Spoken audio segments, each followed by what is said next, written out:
PPC used to be all about segmentation. If, like me, you were around 10 years ago, you'll remember the halcyon days of even fairly small accounts having 100 plus campaigns, each with 50 ad groups. For many of us, it's crazy to think of that now. The past is indeed a foreign country. So let's look at some of the main changes in PPC for retail over the past few years. Nowadays, the way in which we interact with digital media has changed, with infinitely more touch points at which we could engage with a brand.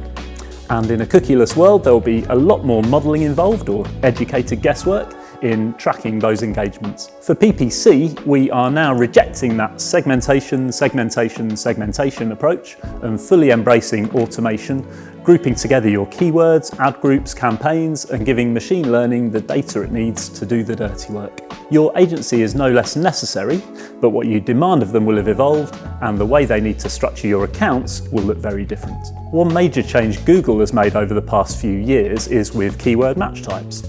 Exact match nowadays operates in essentially the way that phrase match used to, with phrase match itself now closer to a version of broad match modifier, which Google discontinued in July 2021. For our generic campaigns in particular, we operate with a much smaller core base of keywords in just exact match and broad match. With the right safeguards in place, this enables us to allow the AI to then maximise our performance potential. More generally, with the introduction of cross-channel campaign types like Performance Max and Demand Gen, your marketing channels are less distinct from each other than maybe they used to be. So for example, PMax can serve across all Google platforms, so is it lower funnel, mid funnel? Here at Genie Goals, we look at things through the lens of the classic marketing funnel of awareness, consideration, conversion.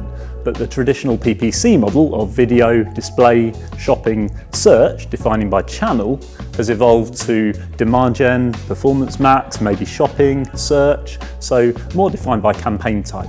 Embracing this and mapping it to your account objectives will get you a lot further than trying to translate one directly into the other.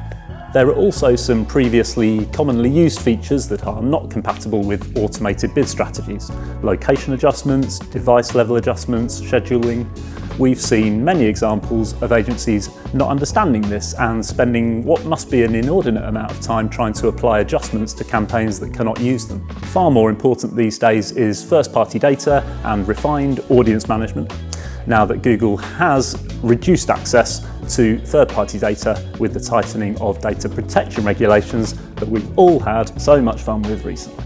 All of these changes have reduced the time we spend on repetitive, labour-intensive PPC tasks, which is great news for everyone.